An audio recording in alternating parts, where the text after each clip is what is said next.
Hermanos, vamos a abrir nuestras Biblias en Génesis capítulo 49.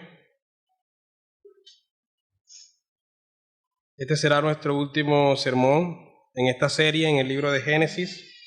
Génesis 49, versículo 8 al 10. Génesis 49. Versículo 8 al 10, nos ponemos de pie para leer la santa palabra de nuestro Señor.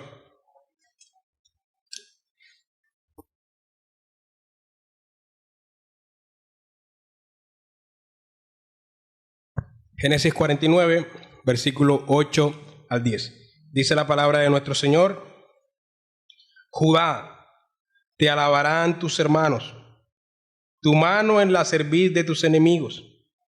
Los hijos de tu padre se inclinarán a ti. Cachorro de león, Judá, de la presa subiste, hijo mío. Se encorvó, se echó como león, así como león viejo. ¿Quién lo despertará? No será quitado el cetro de Judá, ni el legislador de entre sus pies, hasta que venga Siloch, y a él se congregarán los pueblos. Amén. Gracias, Señor, por tu palabra que has inspirado para nosotros, la has preservado hasta nuestros días. Te pedimos, Señor, que tú nos hables a través de ella. El mismo Espíritu que inspiró y que preservó las Escrituras nos ilumine en esta mañana. Pedimos en el nombre de tu Hijo. Amén. Bueno, mis hermanos, no es convencional pensar en la persona de Judá como un personaje central e importante en la narración del Génesis. Normalmente pensamos en Adán, Noé, a veces en Enoc, Abraham, Jacob, Isaac y José, pero normalmente pasa por desapercibido Judá, ¿sí? El legado de Judá cobra relevancia para nosotros debido a su descendencia en la época de David, con el rey David, que es descendiente de Judá. Pero normalmente nosotros pasamos por alto y por desapercibido a este personaje como si fuese alguien de poca importancia en la narración de Génesis. Por eso no es convencional dedicar un sermón a su vida e historia. Eso es bastante llamativo. Este sermón vamos a dedicarlo a él y ver cómo nos muestra al Evangelio y cómo nos muestra a Cristo. Y por eso yo he titulado el sermón Dios y el desapercibido Judá. Dios y el desapercibido Judá. Ese pasar por alto a Judá en la narración del Génesis se debe a una lectura errónea del libro de Génesis y de hecho de la historia del mismo José. Porque es importante que nos demos cuenta, a medida que vamos explicando los hechos, es importante que nos demos cuenta que la vida de José no se puede entender plenamente, es decir, sí la podemos entender, pero no plenamente sin la de Judá. Y no vamos a poder entender la vida de Judá sin la de José. Son personajes que están entrelazados en la historia. Solo cuando podemos percibir esta idea importante en la teología y en la narración de este libro, entonces vamos a poder extraer mayor riqueza práctica de la vida de ambos personajes, tanto de José como de Judá, ¿sí? Y también vamos a extraer una mayor riqueza sobre cómo estos personajes nos muestran a Cristo, al Evangelio, y qué podemos aprender de ellos. Debo reconocer que inicialmente cuando yo bosquejé esta serie, el año pasado, que bosquejé mi serie, cuáles son los sermones que voy a enseñar a lo largo de la Biblia, pasé por alto al personaje de Judá, no lo tuve en cuenta, no le vi importancia al personaje. No tenía intención de dedicar un sermón a su historia, como tampoco a Enoc, pero de no tuvimos un sermón, ¿no? Pero a medida que iba estudiando la vida de José, noté la importancia de entender el contraste y la relación que hay en la historia, en la vida de ambos personajes. Y eso principalmente es lo que quiero que veamos en esta mañana, en los hechos, cuáles son los hechos del pasaje. Luego veremos qué podemos aprender y cómo nos muestran al Evangelio y cómo nos muestran a Cristo. Los hechos de la vida de Judá van a estar unidos y resaltados por una idea: guerra familiar. Guerra familiar. Esa es la idea que va a unir casi todos los hechos que se nos van a narrar de la vida de Judá. Podemos ir a Génesis 29 para que notemos algo que va a iluminar bastante a la vida de Judá, para el entendimiento adecuado de la vida de este personaje. En Génesis 29, versículo 31 al 35, se nos va a narrar, se nos van a mostrar los hijos que le nacen a Lea, pero podemos ver allí que estos hijos, el nombre que se colocan sobre estos hijos, nos van a revelar una realidad que es: hay un menosprecio de Jacob hacia Lea y hay un amor que él dedica hacia Raquel, ¿sí? Y esa realidad que se va a evidenciar aquí con los nombres que Lea le está colocando a sus hijos, van a poner de manifiesto tanto esta guerra familiar como también el dolor que existía en el corazón de Lea. Por ejemplo, miren lo que dice el versículo 31. Y vio Jehová que Lea era ¿qué? Menospreciada, y le dio hijos, pero Raquel era estéril. Y concibió Lea y dio a luz un hijo y llamó su nombre Rubén, porque dijo: ha mirado Jehová mi aflicción, ha mirado Jehová mi aflicción, ahora por tanto me amará mi marido. Hay una búsqueda de ella del amor de Jacob. Versículo 33. Concibió otra vez y dio a luz un hijo y dijo: por cuanto oyó Jehová que yo era menospreciada, me ha dado también a este. Y llamó su nombre Simeón. ¿Por qué? Porque era menospreciada. Y concibió otra vez y dio a luz un hijo y dijo: ahora esta vez sí, se unirá mi marido conmigo. Noten la búsqueda de ella de agradar a su esposo y de atrapar el corazón de su esposo, porque le he dado a luz 3 hijos y Raquel ninguno, ¿sí? Por tanto llamó su nombre Leví. El versículo 35 va a ser el único nombre de los hijos de Lea que no van a mostrar, no va a significar su nombre el menosprecio que ella está sintiendo de parte de su esposo. Y concibió otra vez y dio a luz un hijo y dijo: esta vez, en vez de rogar por el amor de mi esposo, esta vez alabaré a Jehová. Y por eso llamó su nombre Judá. Y dejó de dar a luz. Pero después, en el versículo 17 del capítulo 30, podemos ver que nuevamente ella da a luz. Miremos el versículo 17 del capítulo 30. Y oyó Dios a Lea, estaba afligida, y concibió y dio a luz un 5.º hijo a Jacob. Dijo Lea: Dios me ha dado mi recompensa por cuanto di mi sierva a mi marido. Por eso llamó su nombre Isacar. Después concibió Lea otra vez y dio a luz un 6.º hijo a Jacob. Y dijo Lea: Dios me ha dado una buena dote. Ahora morará conmigo mi marido, porque le he dado a luz 6 hijos. Y llamó su nombre Saulo. Entonces, podemos notar a través de los nombres de esta historia cómo esta mujer era menospreciada, ¿no?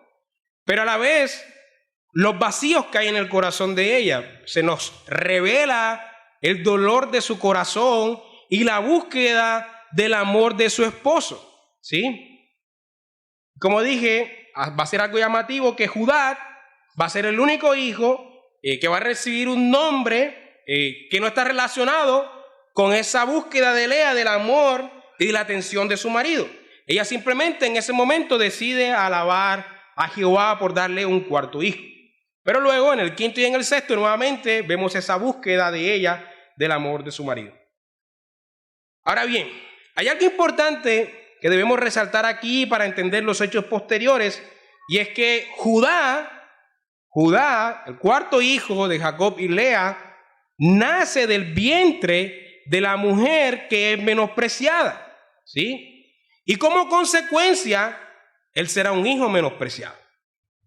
Su padre, el amor de su padre, estará sobre José y después sobre Benjamín, pero no sobre sobre Judá, ¿sí?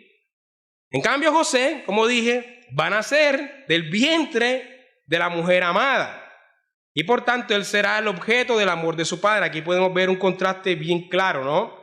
Un hijo naciendo de una mujer despreciada, siendo despreciado por su padre, y un hijo naciendo del vientre de la mujer amada, siendo el objeto de amor de su padre. José y Judá. Ahora, eso va a desencadenar una guerra entre las mujeres. Veamos el mismo capítulo 30, versículo 14. Fue Rubén, que ya estaba un poco grandecito, en tiempo de la siega de los trigos, y halló mandrágoras en el campo, y las trajo a Lea su madre. Y Raquel, que no tenía hijos y no tenía quien le hiciera estos favores, Raquel dijo a Lea: te ruego que me des de las mandrágoras de tu hijo. Y noten la guerra que hay entre ellas. Miren lo que responde Lea.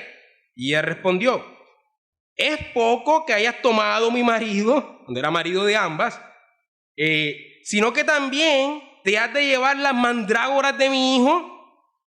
Y dijo Raquel: pues, así como hizo Esaú, pues dormirá contigo esta noche por las mandrágoras de tu hijo. Es decir, hizo una transacción: te doy a mi esposo esta noche y tú me das las mandrágoras que ha conseguido Rubén.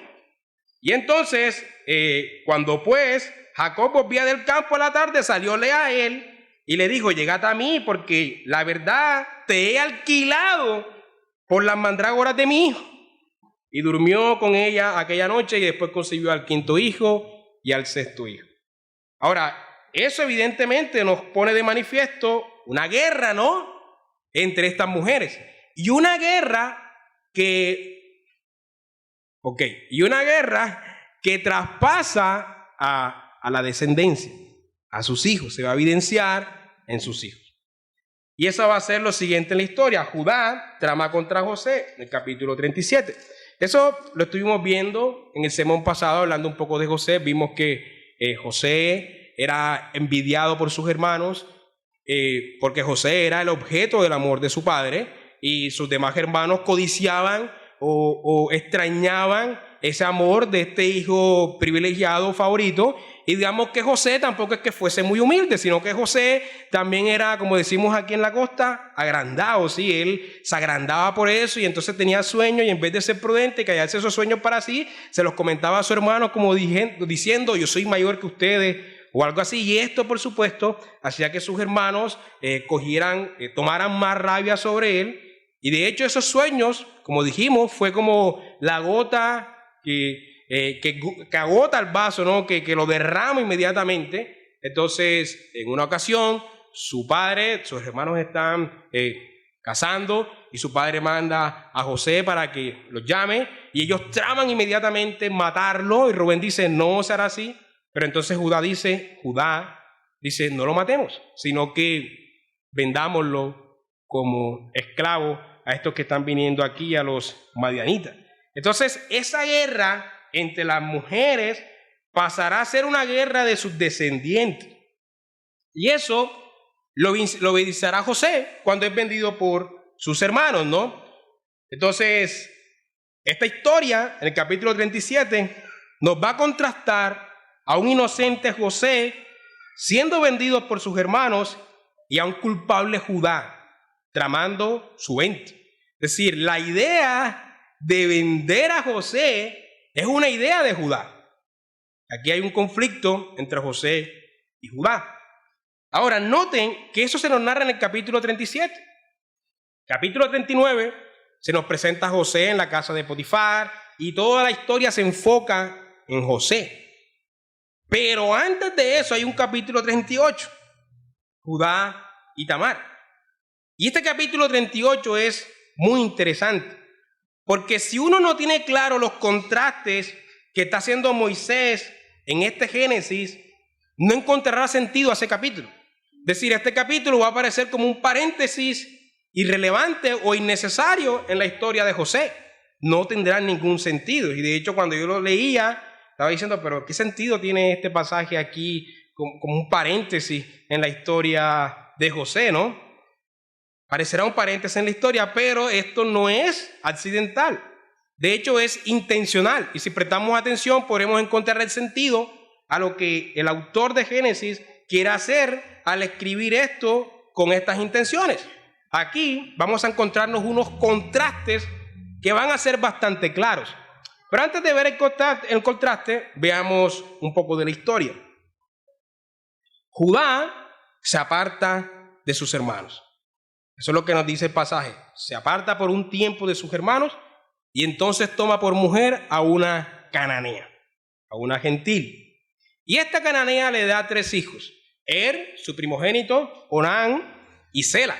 ¿Sí? Y entonces Judá, cuando sus hijos crecen, ha pasado un tiempo. De hecho, pasó un tiempo desde que José fue vendido a Potifar, de tal manera que sus hermanos cuando van no lo reconocen. Y José tampoco lo reconoce a ellos a primera instancia. Pero pasó un tiempo para que los hijos de Judá crecieran. Y entonces Judá va y toma a otra mujer gentil, posiblemente también una cananea, para su primogénito Pero ese primogénito, este hijo primogénito de Judá, va a ser un hijo bastante malo. Eso es lo único que nos dice el pasaje. No nos dice por qué era malo, pero nos dice que era malo, ¿sí? Y nos dice que entonces Dios le quitó la vida por lo malo que era. Entonces Judá tomó a su segundo hijo, a Onán, para que se llegase a Tamar y le dijo, bueno, ya que la mujer que él tomó para se llamaba Tamar, que era posiblemente una cananea. Era una gentil, claramente, posiblemente una cananea. Cuando él muere, porque Dios le quita la vida por malo, en la cultura, lo que se hacía es que al siguiente hijo se le daba para que le levantase descendencia a su hermano fallecido. Y eso es lo que ocurre en la historia. Judá toma a Tamar, se la da a Onán, y resulta que dice las escrituras que Onán vertía en tierra para no levantar descendencia a su hermano, es decir, se estaba comportando como un canalla. No hay necesidad de explicar lo que eso significa, ¿no? Pero se estaba comportando como un canalla y entonces el Señor también le quita la vida. Y Onán, 2 hijos de Judá sin vida, y solamente queda uno, que es Sela, pero Sela es todavía muy menor. Así que Judá le dice a Tamar que se vaya a su casa y que espere hasta que Sela ya tenga la edad suficiente para Sela tomarla por mujer. Ahora, por otra parte, la mujer cananea de Judá muere y se dice que este hombre queda desconsolado, ¿sí? Entonces, además, Sela crece y en vez de Judá darle a Tamar, Judá se olvida de esa situación, así que Tamar se cansa de esperar a que ella sea entregada a Sela. Así que ella trama un plan y espera una ocasión puntual para acercarse a su suegro y acostarse con él, ¿sí? Entonces se la acerca cubierta con un velo, de tal manera que Judá no la reconoce. Y Judá piensa que es una ramera. Así que Judá le pide que se acueste con él. Y ella le dice, mira, me voy a acostar contigo si tú me das una prenda. Si me das una prenda, yo accedo a tu petición. Entonces Judá, dice el pasaje, que le dio su sello, su cordón y su báculo. El sello era una insignia que se colocaba en un cordón en el cuello, y esa insignia era la que le servía a Judá para firmar los contratos. Es decir, cualquier transacción que él hiciera, cualquier contrato que él hiciera, él lo firmaba no con la firma que nosotros hacemos, sino con su báculo, con su sello. Él lo colocaba ahí y esa era su firma. Así que él entregó eso. También entregó su báculo, que era como una señal de autoridad, un hombre prominente en la sociedad. Ella, por supuesto, acepta y el pecado es consumado. Él se acuesta con su nuera y ella se acuesta con su suegro, ¿sí? Pero Tamar es muy astuta y Tamar, como sabe que él está dormido, se va antes de que él despierte y se lleva las prendas. Al pasar el tiempo, Judá se entera que Tamar está embarazada. Y para Judá eso no es concebible porque ella se supone que está esperando a Sela. Y entonces Judá manda a apedrear a esta mujer. Y esta mujer, muy astuta, le manda su báculo, su sello y su cordón y le dice, estoy embarazada del hombre a quien le pertenecen estas cosas. Entonces Judá se da cuenta que con la que se acostó, que pensaba él que era una ramera, era en realidad su nuera. Y entonces Judá dice, he cometido un pecado grave. Y además ella es justa, ella tiene razón porque yo no le entregué a Sela. Hermanos, y de este pecado escandaloso van a salir 2 hijos, Fares y Zara. Y de Fares es de donde va a venir la línea mesiánica, la línea del Señor Jesucristo. Bien interesante esto. Ahora, ¿cuáles son los contrastes que notamos aquí? Noten los contrastes que nos va a presentar el autor de Génesis. Primero, mientras José, el inocente, es vendido y padece tribulación por allá por donde va, Judá, el culpable, también se aparta de sus hermanos, así como José, pero se dedica a procrear y a pecar. ¿Sí? Segundo, mientras José es hallado fiel en las adversidades, como por ejemplo con la mujer de Potifar, él decidió no entregarse al pecado con la mujer de Potifar, decidió ser fiel. Judá, por el contrario, sí se entrega al pecado sexual. ¿Sí? Primero tomando a una mujer cananea, gentil. Segundo, acostándose con lo que él pensaba en ese momento que era una ramera. No era una ramera, pero el pecado ya está en la intención de acostarse con una ramera. Y luego, en realidad, acostándose con la que era su nuera. ¿Sí? José fiel y Judá infiel. Ahora, tercero, es cierto que José padece adversidades por allá por donde va, pero vemos el favor de Dios con él. Allá donde va, Dios está con él y lo coloca siempre a dirigir. Pero vemos que Judá recibe disciplina con el nacimiento de hijos desobedientes y luego con la muerte de ellos. Onán mueren y después con la muerte de su misma mujer. Está recibiendo, digamos, las consecuencias de sus actos de haber vendido a su hermano José, ¿no? Los contrastes están aquí entre Judá y José. Pero cuando José está gobernando en Egipto, vamos a encontrarnos con otro Judá, es decir, un Judá que ha madurado, un Judá que ha crecido, y cuando José los ve, conocemos la historia, es un poco larga, pero José lo que hace es tramar contra sus hermanos. Parece inicialmente que es por venganza, pero luego nos damos cuenta que quería como hacerles pasar un susto, y entonces José le dice que dejen al hermano mayor, a Rubén, para que vayan y traigan a Benjamín. Y entonces, si no traen a Benjamín, aquí se queda su hermano Rubén y no hay más comida para ustedes. Entonces los hijos de José se devuelven y le comentan a su padre, y su padre dice: mira, ya yo perdí a José, yo no voy a perder ahora a Benjamín. Si ya les di a José, ustedes fueron culpables de lo que le pasó, no les voy a dar a José, a Benjamín tampoco. Prefiero morirme de hambre. Pero llega un momento en que ya la hambruna es inmensa y Jacob dice: bueno, llévenlo allá donde ellos no sabían en ese momento que era José, ¿no? Pero Judá dice: mira, yo me hago responsable de lo que le pase a Benjamín, te lo prometo. Este hombre ya es un hombre más maduro, un hombre que está pensando en el bienestar de todos, y de hecho parece que ahora es el líder entre sus hermanos. Ha cambiado bastante Judá, desde el Judá que vendió a José hasta el Judá que está protegiendo a Benjamín. Y cuando Judá se lleva a Benjamín y José lo toma y José quiere seguir vengándose, José dice: ahora se queda conmigo. Y entonces Judá dice: mira, mi padre es un hombre que perdió a un hijo cuando estaba jovencito y él tiene mucho dolor en su corazón. Yo le dije que yo le respondería por Benjamín, y si yo no le llevo a Benjamín, ese hombre va a morir y yo seré culpable de su muerte, así que mejor quédate con mi vida y deja que Benjamín se vaya, pero toma mi vida. Aquí tenemos a un hombre muy diferente al que estábamos viendo anteriormente, un hombre responsable que toma el liderazgo y que está dispuesto a dar su vida por sus hermanos. ¿Ya? Ha cambiado bastante Judá, mientras que José se está comportando de una manera muy inmadura en ese momento. Judá está tomando el liderazgo.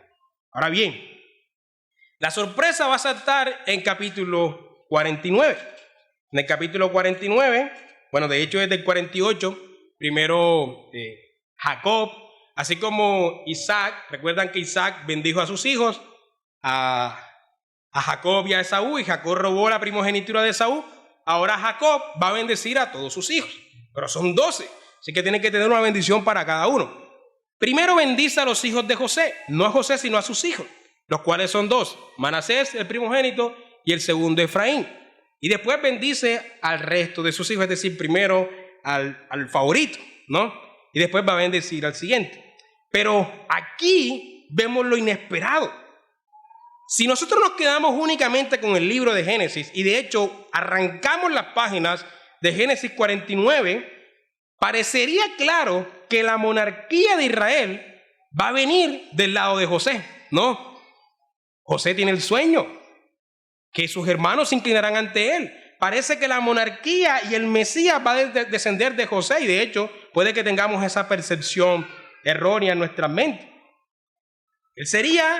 Parecería que José lo va a hacer. Sin embargo, aquí es cuando ocurre lo inesperado. La sorpresa salta para los primeros lectores del Génesis en el momento en que Jacob da la bendición a sus hijos. En ese momento, quien tenía por derecho el gobierno de sus hermanos era el primogénito, es decir, Rubén. Pero Rubén no recibe la bendición del reino. Así que no la recibe el primogénito, y quien Jacob ama es a José. Y José tampoco recibe esa bendición. Jacob lanza esta bendición contra todo pronóstico, contra el desapercibido Judá. ¿Sí? ¿Quiso Jacob dar esta bendición conscientemente o lo hizo inconscientemente siendo tomado por el Espíritu Santo? ¿Lo hizo gozosamente o con el dolor de su alma de no bendecir a su hijo amado con esta bendición del reino? No lo sabemos. Pero lo que sí sabemos es que la bendición del reino fue arrojada sobre el inesperado Judá. Nadie se lo esperaba, no era el primogénito, no era el hijo amado, pero sobre él cayó esa bendición. De este hijo menospreciado, de madre menospreciada, será el gobierno del reino, y de él vendrá el Cristo. Hermano, José tenía los sueños, pero Judá tenía la promesa. ¿Ya? Esos son los hechos del pasaje. ¿Qué podemos aprender de estos hechos? Bueno, primero, unas aplicaciones familiares que son bastante evidentes en el pasaje. Hay una ventaja en la monogamia y hay un problema en la poligamia. Hermanos, la monogamia es natural. Surge naturalmente cuando Dios creó a Adán y Eva. La poligamia es más bien vista como antinatural, y lo hemos visto en los hombres que han tenido varias mujeres, los conflictos que se generan en esos hogares y en sus hijos. Evidentemente esto no es natural. Hermanos, ahora pensando un poco, si en nuestros días se permitiera la poligamia, imagínense, si es complejo vivir con una sola mujer, imagínense con 2, con 3, con 4. Si hay tantos problemas en un hogar, cuando como pastores aconsejamos un hogar conformado por una pareja de esposos, imagínense con 3, 4 mujeres en un mismo hogar. Terrible. Imagínense la convivencia ahora entre esas mujeres en un mismo hogar, con un mismo esposo, compartiéndose al esposo, un día durmiendo la una, el otro día la otra. Terrible. ¿Quién manda en el hogar? Porque normalmente las mujeres quieren tener el dominio del hogar. Entonces, ¿cuál de todas las mujeres iba a dominar? Increíble, ¿no? La poligamia se presenta como antinatural en todo el relato del Antiguo Testamento, pero era permitida. No era estimulada, es decir, no se estimulaba a ser un hombre polígamo, ¿sí? Pero la poligamia era permitida por la ley. Sin embargo, la ley regulaba esta relación para proteger principalmente los derechos de las mujeres menospreciadas y de sus hijos menospreciados. Vayan conmigo a Éxodo 21:10. Éxodo 21:10, vemos cómo, aunque la poligamia se permite, se protege a la mujer menospreciada, es decir, Lea debía ser protegida. Si tomare para él otra mujer, no disminuirá su alimento, ni su vestido, ni el deber conyugal. Entre los deberes conyugales está el amor, ¿no? Y si ninguna de estas 3 cosas hiciere, ella quedará libre de ese compromiso con él. Ahora, miren lo que dice Deuteronomio 21, versículo 15 al 17. Es decir, en vista de la ley, Jacob era un tremendo pecador al menospreciar a una mujer y al menospreciar a algunos hijos también. Deuteronomio 21, versículo 15 dice: si un hombre tuviere dos mujeres, la una amada, Raquel, y la otra aborrecida, Lea, y la amada y la aborrecida le hubieran dado hijos, y el primogénito fuera de la aborrecida, como Rubén, en el día que él hiciere heredar a sus hijos lo que tuviere, no podrá dar el derecho de primogenitura al hijo de la amada con preferencia del hijo de la aborrecida, que es el primogénito.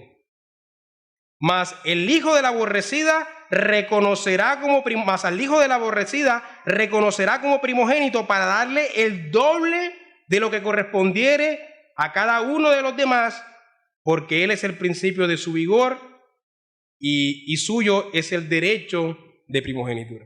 Podemos ver a un Jacob pecador, tremendo pecador, ¿no? El derecho era de Rubén, pero por gracia de Dios fue conferido a Judá. Ahora, por el resultado de la obra de Cristo en la cruz, el diseño original es restaurado y por eso se incentiva a la monogamia, y la poligamia ahora es prohibida porque ahora hemos sido restaurados al diseño original de Cristo, al diseño original de nosotros en el Edén por la obra de Cristo en nosotros, ¿ya? Por eso, pues si me pregunta alguien, hermano, ¿y por qué la poligamia no está vigente hoy? Por eso, hermano. Porque ahora en Cristo todas las cosas son hechas nuevas, son restauradas al inicio, ¿ya? Pero también vemos el cuidado de los hijos. Hermanos, los padres deben amar a sus hijos por igual, sin preferencia entre ellos. Incluso si uno adopta un hijo, el compromiso de esa adopción significa que lo voy a amar a igual que a mi hijo sanguíneo.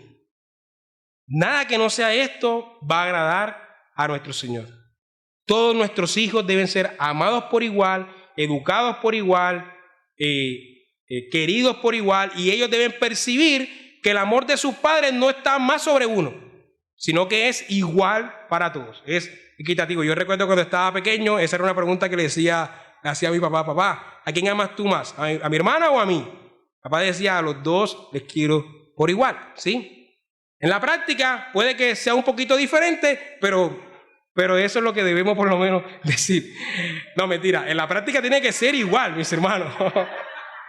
Entonces, los hermanos también deben amarse entre sí por igual. Es decir, los hermanos deben cuidarse y no tener favoritismos entre ellos. No es que yo quiero más a mi hermano mayor o menor. Todo esto, mis hermanos, cualquier cosa de esta es pecado. Y todo lo que no sea de esta manera, hermanos, desencadenará conflictos familiares y carencias afectivas en el hogar que serán contrarios a la palabra de Dios. Y la historia de Israel nos muestra eso, hermanos. Las 12 tribus, y esto es algo que ahora que lo está escuchando en este sermón, vaya y léalo en la Biblia y se va a dar cuenta que las 12 tribus nunca fueron unánimes. Siempre estuvieron en conflicto entre ellas. Los orígenes de estos conflictos se encuentran en la guerra entre sus madres. Allí se encuentran esos conflictos. Ese conflicto lo veremos en la época de Jueces, cuando 11 tribus se enfrentan a Benjamín, ¿cierto? Pero después lo veremos cuando el reino es dividido. Usted sabía que cuando el reino es dividido en Salomón, quienes van a gobernar en el reino del norte, para tener un contexto, son 12 tribus y hay un reinado determinado, que es el de Judá. Es decir, Judá gobierna sobre sus hermanos, Leví es el sacerdote sobre sus hermanos, pero cuando Salomón, que es de la tribu de Judá, hace un gobierno errado, se le crea una rebelión, y cuando Salomón muere, el reino se divide en dos. Por un lugar está el reino del sur, conocido como el reino de Judá, y de ahí viene la palabra judío, es decir, descendiente de Judá. Y en este reino del sur van a estar dos tribus: Judá, hijo de Lea, y Benjamín, hijo de Raquel. Y del otro lado de la historia, van a estar 10 tribus y van a ser gobernadas por una sola tribu, por Efraín. Efraín es el segundo hijo de José, y es bien curioso que Benjamín estuviese del otro lado y no del lado de Efraín, que era su hermano. Hay conflictos aquí terribles, ¿sí? Efraín siempre se va a apoderar del gobierno de Israel, del norte. Y cuando uno lee el libro de José siempre está identificando a Israel con Efraín, al reino del norte con Efraín. ¿Por qué? Porque Efraín creía que tenía el derecho del trono porque José tuvo los sueños. Y eso fue un conflicto que desencadenó esa guerra que nos llevará hasta el exilio con 2 reinos divididos. Es decir, un conflicto que trascendió generaciones y generaciones y generaciones. Todo por una mujer que fue menospreciada y una mujer que fue amada, y por un padre que prefirió a un hijo sobre otros. Desencadenó los conflictos que llevaron al exilio a toda la nación de Israel con sus 2 reinos. Ahora bien, esas son algunas aplicaciones familiares, ¿sí? Pero aplicaciones personales para nosotros, mis hermanos, es que en primer lugar, mis hermanos, no es por merecimiento. Hermanos, Dios obra como quiere. Nadie puede reclamarle a Él porque Él obra como obra. Hermanos, esta historia la hemos visto una y otra vez a lo largo de la Biblia. Dios obra como quiere, Dios obra inesperadamente. Lo vemos en la historia de la iglesia y lo vemos en nuestras propias vidas. Hermano, ¿por qué el pastor José Ángel es el pastor y no X hermano? Hermano, porque a Dios le ha placido así. Ni siquiera a mí. A Dios le plació así. Y así es como ocurre en todas las cosas. Dios hace como quiere en todo. Siempre Él hace lo que Él desea. La escogencia de Judá nos recuerda que todo ocurre por la voluntad de Dios. Nada se sale de sus manos. Hermanos, no había algo bueno en Judá, pero él fue el escogido. No había nada bueno en él, pero él fue escogido. Vendió a su hermano. Fue infiel a Dios, como vemos en Génesis 38, entregándose a una mujer gentil y tratando de acostarse con una ramera que en realidad era su nuera. ¿Se lo merecía Judá? No, no es por merecimiento. A simple vista, si nos quedamos con los méritos humanos, el reino parecía merecerlo José, ¿no? Por los méritos humanos, José merecía el reino. Es decir, si yo fuese Dios, yo le hubiese dado el reino a José, pero yo no soy Dios, ¿sí? Pero Dios escogió al inmerecido Judá. ¿Qué vio Dios en Judá? ¿Qué vio Dios en Judá? Nada. Fue por su gracia, porque a él le plació así. Esto nos recuerda, mis hermanos, que no es por nuestras obras, es por la voluntad de Dios. No es por nuestras obras. ¿Qué vio Dios en nosotros? ¿Éramos más buenos que los demás, más buenos que nuestros padres o que nuestros hermanos o que nuestros vecinos? Quizás éramos más inteligentes o más diligentes. Nada de eso. Dios nos escogió en Cristo, no por nuestras obras. No porque es que tú predicas incansablemente todos los días y haces todas las obras de misericordia. No por eso, hermano. Fue por gracia. Y por gracia haces lo que haces, ¿sí? Porque Dios preparó esas obras de antemano para que anduvieses en ellas. Por gracia. Hermano, y lo que más me ha impactado a mí del pasaje es la siguiente aplicación. Dios usa a lo vil y a lo menospreciado. Hermano, Judá no era el primogénito. No era el primogénito, era Rubén. Judá tampoco era el hijo amado de su padre. Era José y después de José Benjamín. Pero Dios lo escogió a él, a pesar del amor de Judá y a pesar de las cuestiones naturales de que Rubén fuera primogénito. Y eso nos recuerda una verdad que vemos en 1 Corintios, capítulo 1, versículo 26. 1 Corintios, capítulo 1, versículo 26.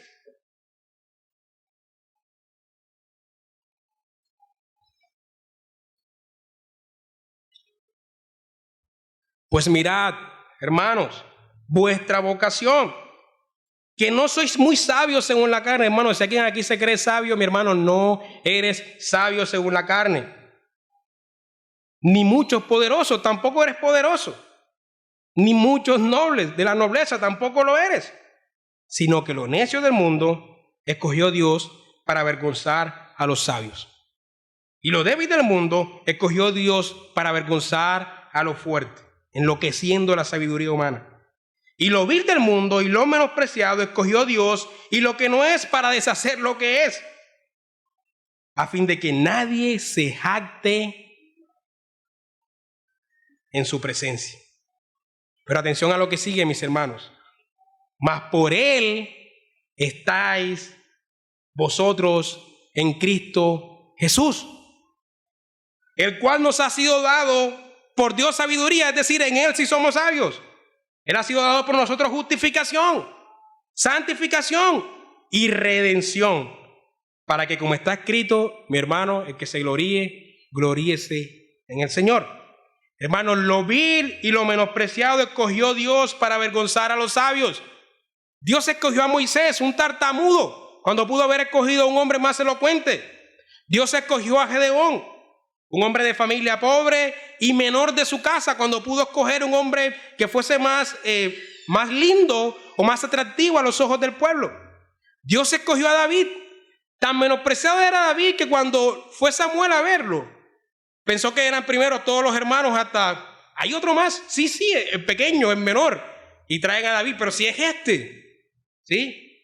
Dios escogió a los galileos, ciudad menospreciada.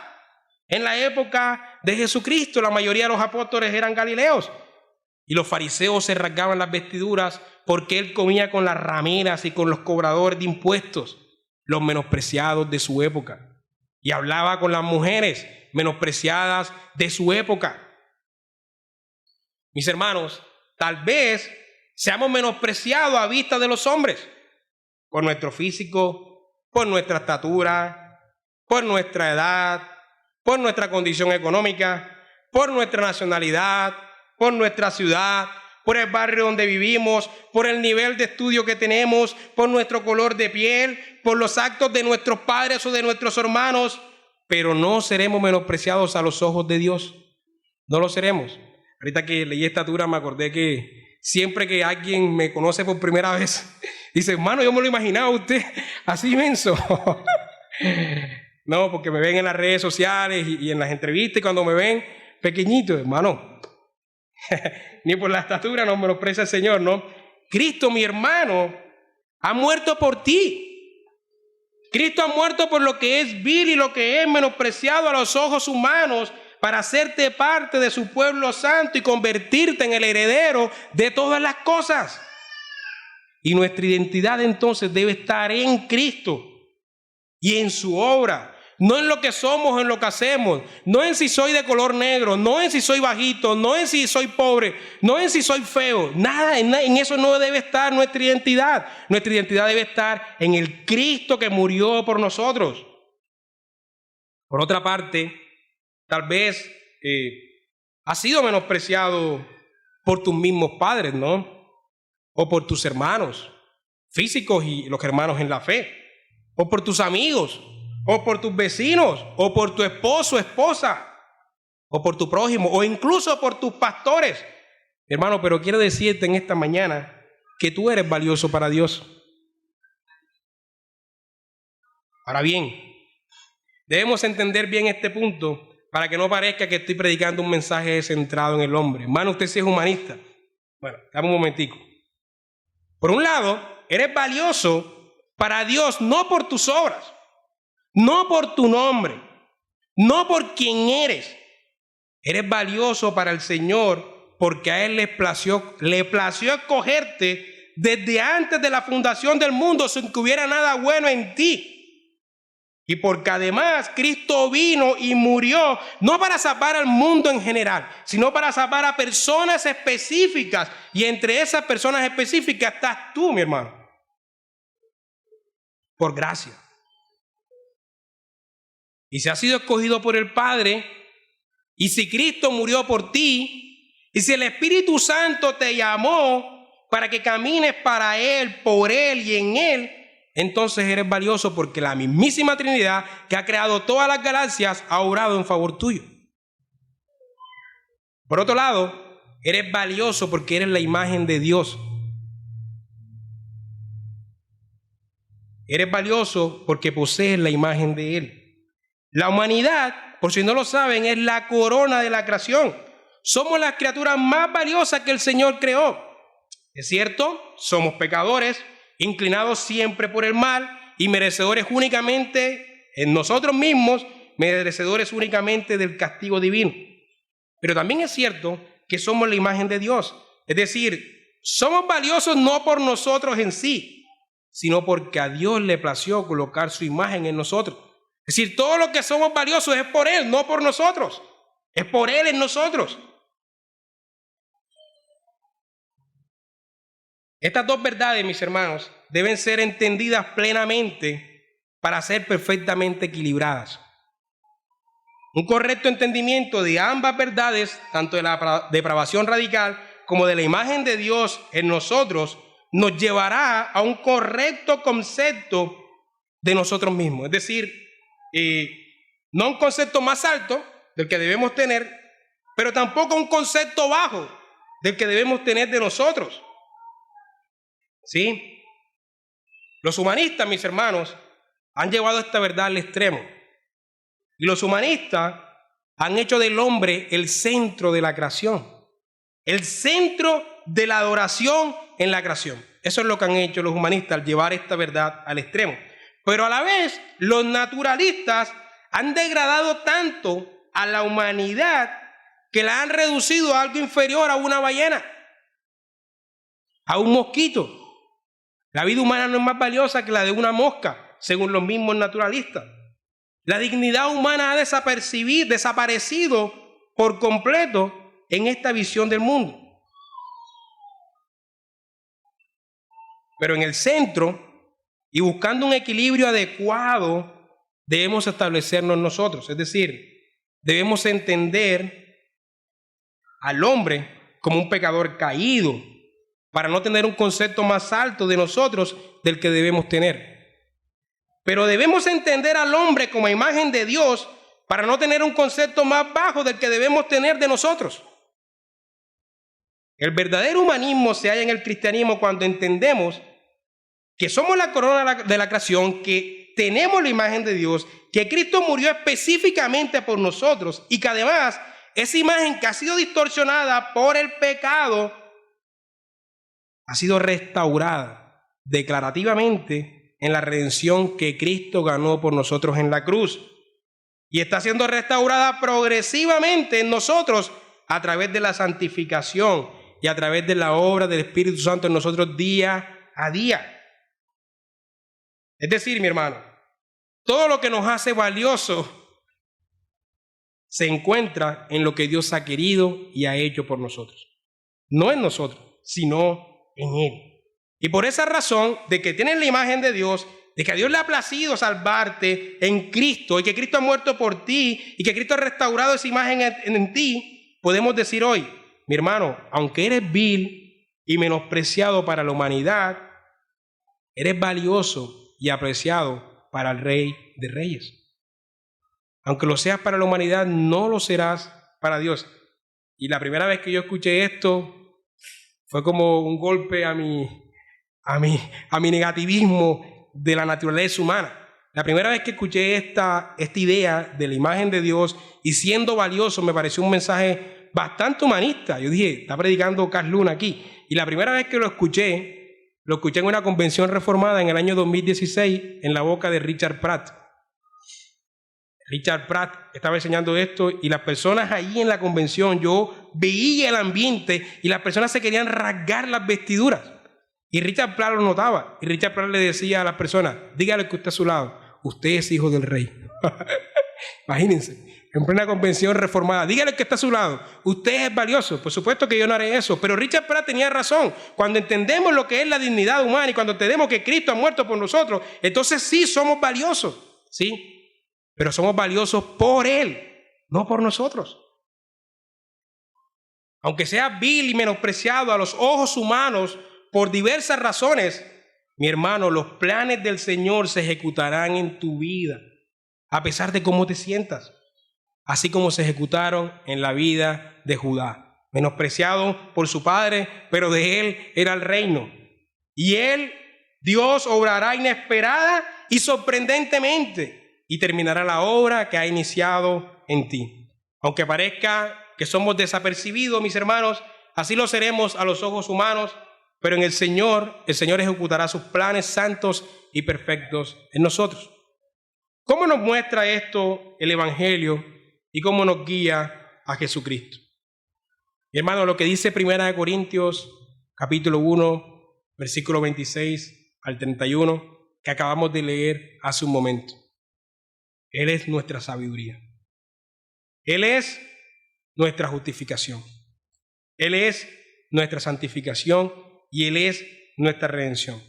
Mi hermano, no estés triste porque seas vil y no menospreciados a los ojos del prójimo.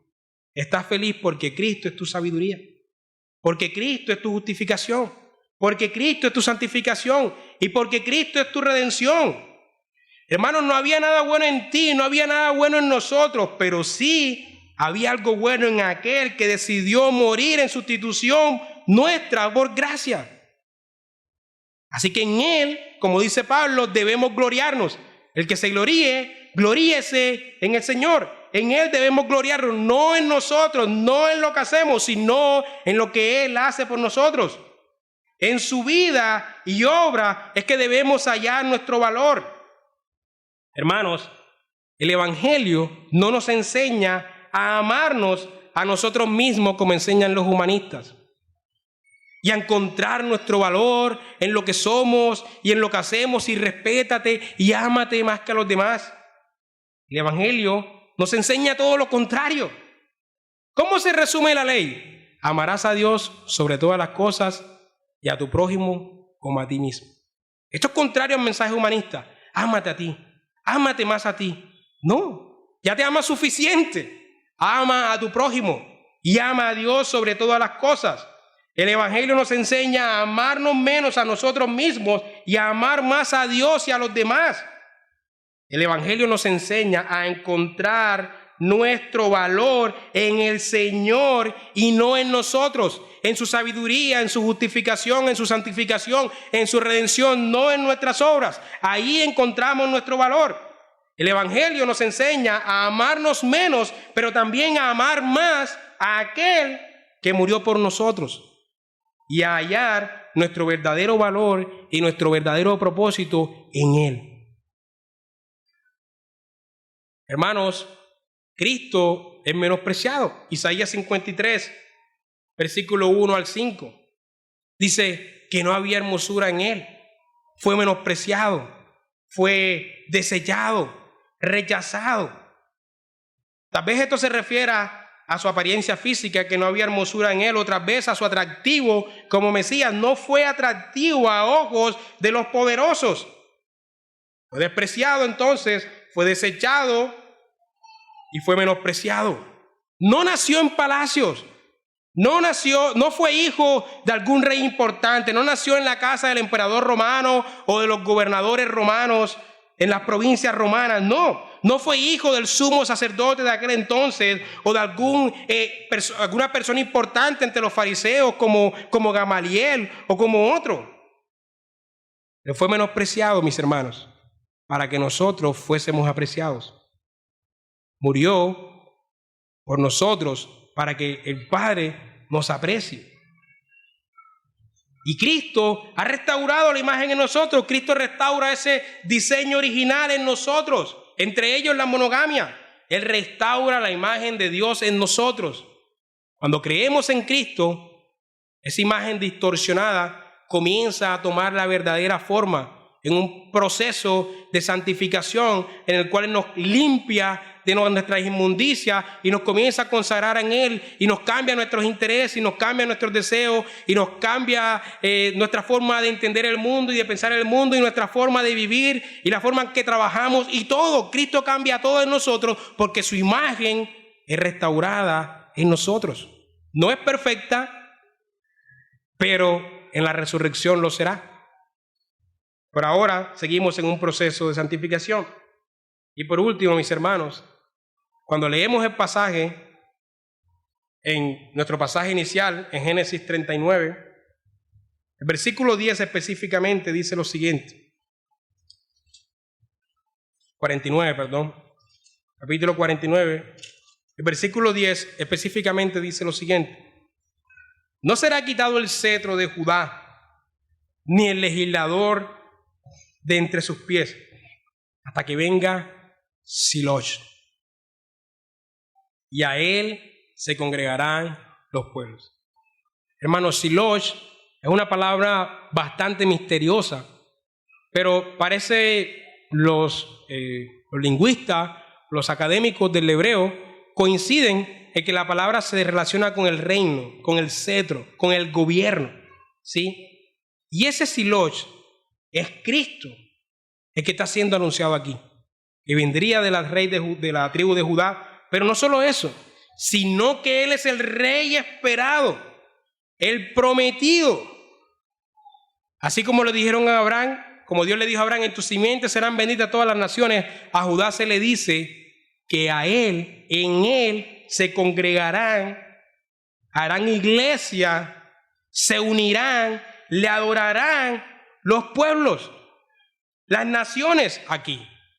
No solamente Israel, las naciones. A Él le alabarán las naciones. Y con esto terminamos.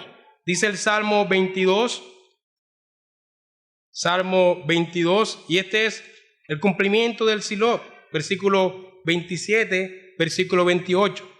Se acordarán y se volverán a Jehová todos los confines de la tierra, y todas las familias de las naciones adorarán delante de ti, se congregarán ante Él, porque de Jehová es el reino, y Él regirá a las naciones.